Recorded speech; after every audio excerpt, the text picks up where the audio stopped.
I made music for a massive army of mushroom monsters, like this one, and this one, but most importantly, this one.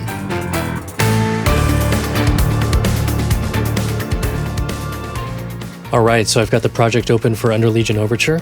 If you saw the last video I did, which was for Kale, Lord of the Cherubs, that was a song about a specific character, a boss. This is a faction theme, and so the biggest difference for me was rather than try and get too in the weeds about like character motivations and things like that, this was more about trying to hit a certain vibe or feeling. So the Underlegion is a clan of mushroom-inspired people, and there's a few different themes. There's a cute, quirky hopefulness. There is a sense of collective and connectivity, and there's also this sense of like a poisonous seduction. And I'll explain what that means in a little bit, but I figure I'll just start off by playing you a bit of what this sounds like.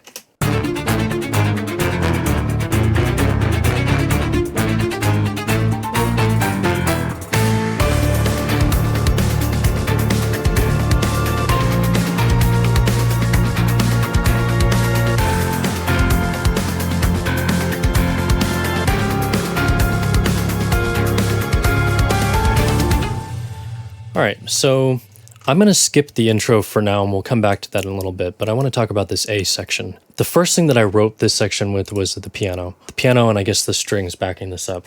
The piano has this kind of strong transient fading out. The strings have sort of the reverse effect where they're swelling in, so it creates sort of this undulating effect. And what you'll hear is that over the course of these 4 chords, it starts off kind of bleak and ominous.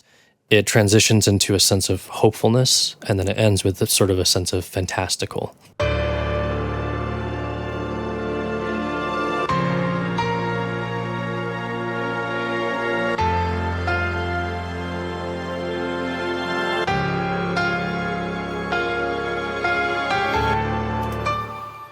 That was the most important part for me because it conveyed all of the different emotions that I wanted.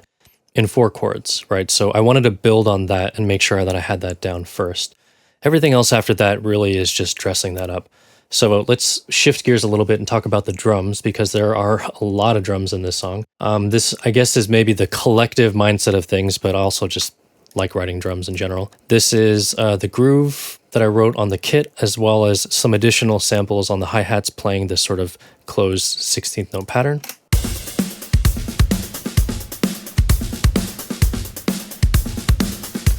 I layered on top these bit crushed drums, and this is a drum loop, actually, run through a bit crusher as well as a flanger, some other creative effects just to kind of help glue things together.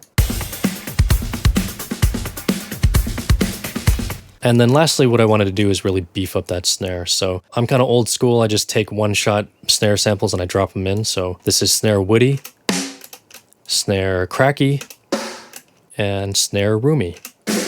All together they sound like this. And that's just to give a little extra beef to this groove. So all the drums together sound like this. From here, I knew that I needed to lock in that rhythm, so I've got this kick rhythm that's playing like a bum, bum, bum, da bum. So I have the bass basically just playing root notes to emphasize that a little bit further.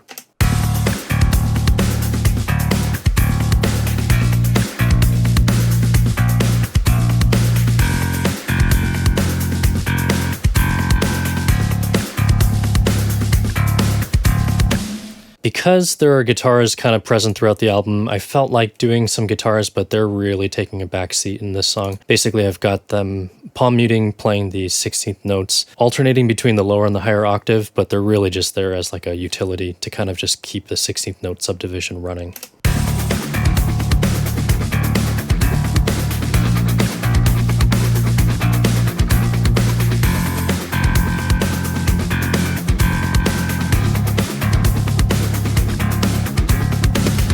The thing about the guitars is that they're panned. This is kind of a common thing to do with guitars in like a rock setting or a metal setting, is like they're double tracked and each take is panned hard left and hard right, and it just kind of helps create a whole bunch of width. So you feel it when I play everything together.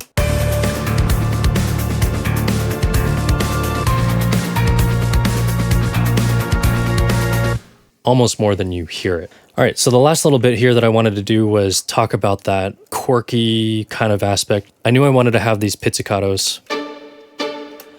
doubled up with the orchestras. And those sync up with the bass. I'll play with the drums so you have a sense of the pulse, or here are the hats.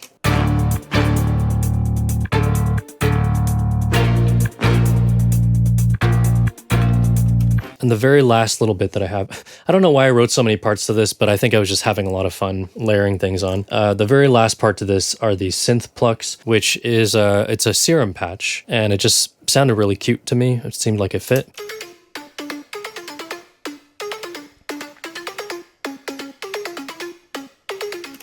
If you hear it with the orchestra and the bass and I guess the drums so that you can hear the kick, it all kind of makes sense.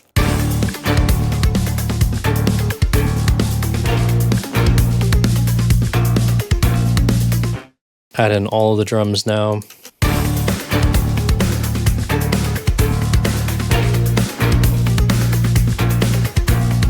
Add in the pianos and the strings and the guitars.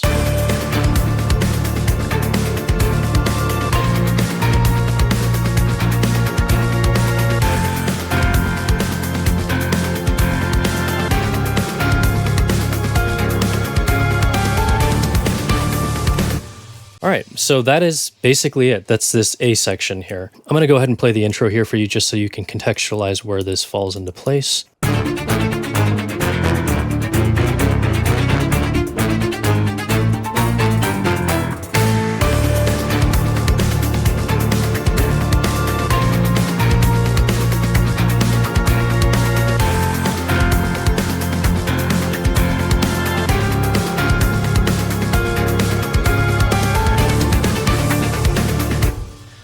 There's kind of a little bit of an addition here on the second half of this. I do bring back this spiccato part, which you heard in the intro.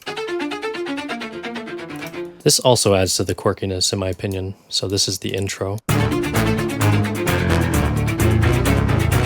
And you can also hear it kind of here.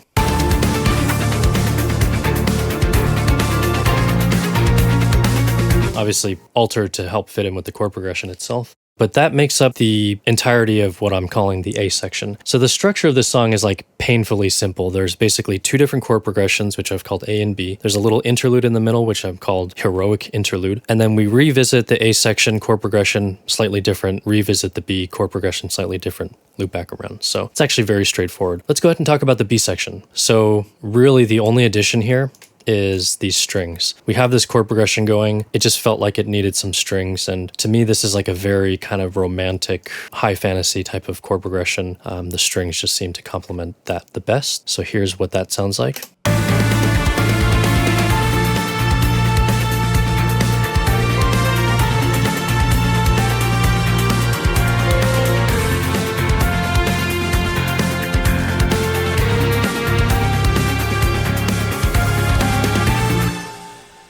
So what is actually going on here? Aside from the chord progression changing, I've got the strings here. A couple of people last time asked me about sample libraries and things, so I'll do my best to sort of go into them when it makes sense. But this is basically two different libraries. One of them is East-West, and this is kind of like all of the orchestra playing in legato. I've rendered it out to an audio file here because it was absolutely wrecking my computer, but this is the woodwinds and the strings kind of all playing together.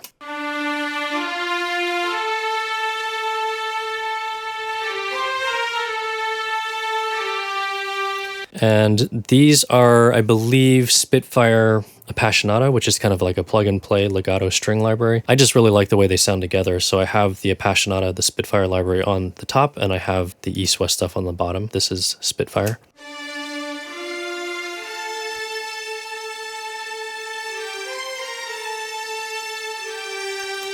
These little pink things that you see here, these curves are just MIDI CC curves that I've drawn in to automate the expression and the volume of the patch, just so you get a little bit more of a natural feel, just kind of massaging into the phrasing. So both of these together sound like this.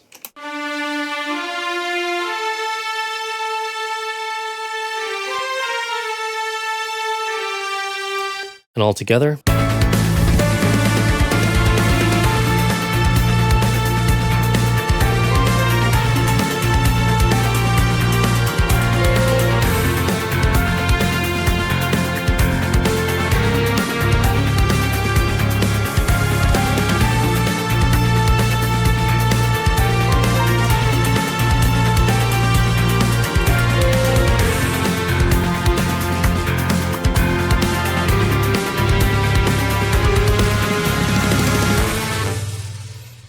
Alrighty, so one thing I will say about the B section and that string melody is it has this kind of dreamy, dare I say romantic kind of sound to it. And a lot of the characters in Underlegion actually do have this sensual, seductive, but dangerous vibe to it. So I wanted to have something that sounded a little bit enticing in almost a romantic kind of way. I've been told it sounds like Love Boat, which was not my intention at all, but you know, I'll take it. And that was just something I wanted to mention as kind of the mindset behind when I wrote the B section. I'm going to scoot forward a little bit and talk about this heroic interlude now, which is the connecting bars that connect the A section and the B section before they repeat. So I wrote this section with one specific unit in mind called Fun Guy in a Suit. I don't know why I'm so taken by this character, but it's just the most adorable thing I've ever seen. Fun Guy is kind of also a favorite of mine. He's got all the pizzazz of the morsels and the imps of the first game if you've played that. But Fun Guy in a Suit is literally a bunch of fun guys dressed up in armor, kind of like stringing together. I'm imagining like little kids in a trench coat or something trying to get into the movies. So I wrote this to just be like very on the nose heroic. And it sounds like this.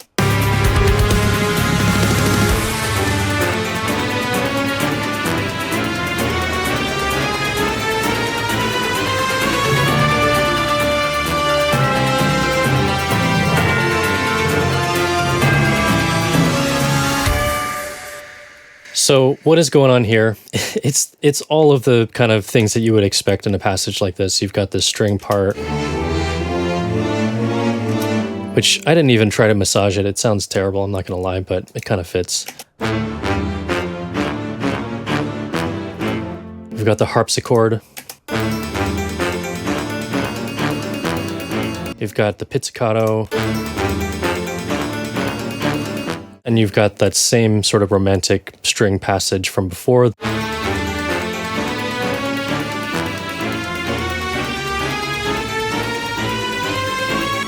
The only thing that I wanted to put in here that was a little bit off-putting is this aleatoric string part, and this is basically more of an effect than anything else. This is a library called Vivace from Sonokinetic. They just have a lot of weird textural effects and things.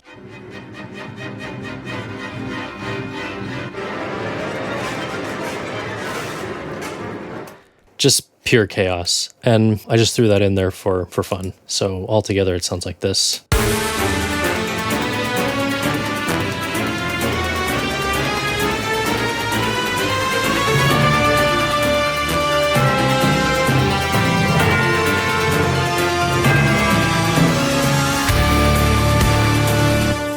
All right, so that is the heroic interlude. Something just to kind of bring it back as well from any amount of seriousness that you might be feeling, because there is something very over the top about this clan, and I guess I would say with Monster Train in general, that I just wanted to have a little fun section in there to remind people that this is a game and we're supposed to be having fun. Here's where it starts to get a little bit more interesting, is I'm going to go back to this A section, and the biggest difference here is just the pulse, the weight of the pulse and the groove. So really I have the drums are with this sort of halftime feel.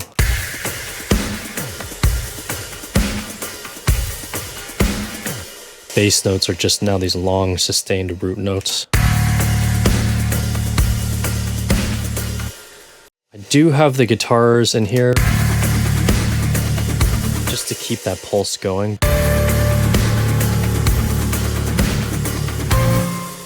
String swells, everything else is literally all the same with the exception of these huge chords, which are just power chords, double tracked, hard panned like what I talked about before, just to give this sense of weight.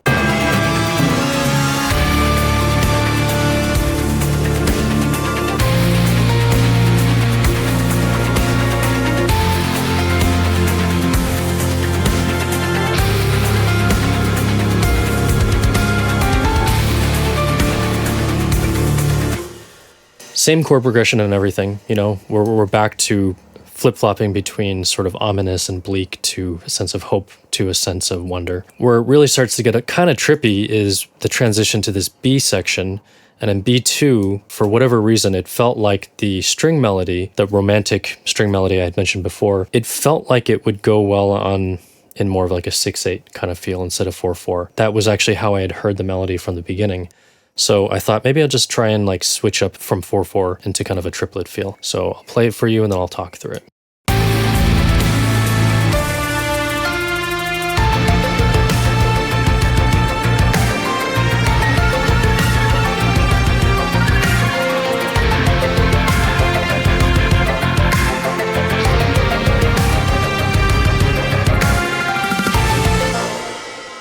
So what's actually happening here is I've got one bar that's dedicated strictly to just reacclimating the listener to this new feel. And really this is just the hats, I think, almost like an 808 hat you might hear in like hip hop or something, just playing very evenly on the new subdivision. And everything else dropping off so that you can really focus on the shift.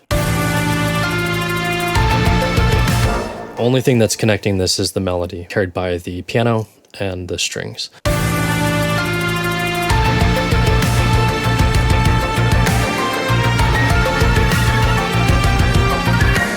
So you can tell it has a very different feel, and this is why I love playing with the drums so much, is that like with just a little bit of tweaking, you can completely change the way that you interpret this melody and I guess how the song feels as a whole.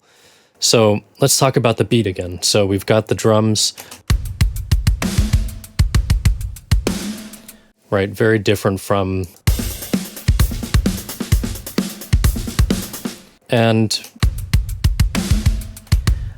still I've got all of these one-shot samples here, deep kick, soft kick. Snare, woody, cracky, and roomy make a nice return. I've got these claps because this felt to me less like a rock section and a little bit more like maybe a hip-hop section or electronica section, I guess. The different drums are what helps sell this section to me being a different section, right? Because harmonically and melodically, it's exactly the same as the first B section.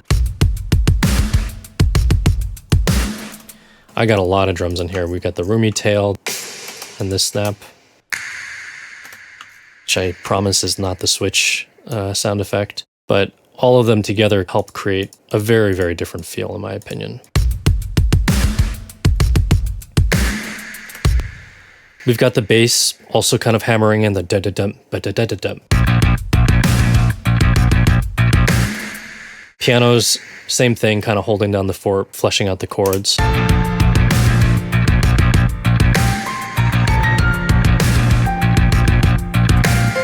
The guitars here, I kind of cheated. I just took the same guitar part and I stretched it out to fit into the triplets.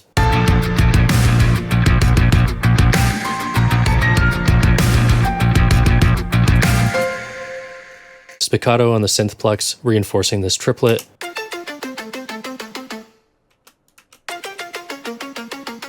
All together.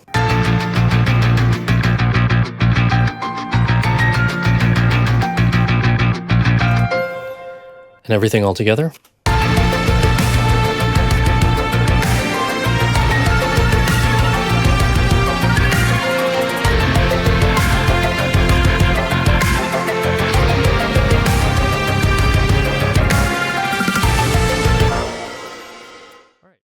So let's talk about one little last piece here with this library, Grosso, which is also from Sonokinetic. It's a phrase-based library, and I knew I wanted to have some woodwinds in here for some reason. This did a lot of the heavy lifting. Basically, I define what the chords are, and I can kind of select through a few different phrases. Nothing too complicated there, at least from a production point of view, but I really think that that glues it all together to remind us that it's not actually an EDM section, it's not a hip-hop thing, it's still something kind of unique and in the world of Monster Train.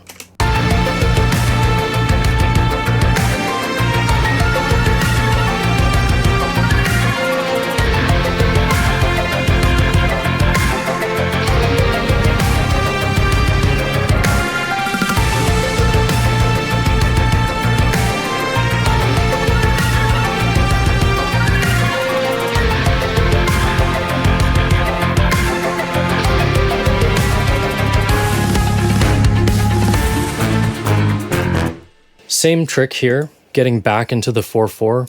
I use this bar, dropping everything else out to reinforce the new rhythm, which is, again, is instead of the triplet is the. It's really a drum fill.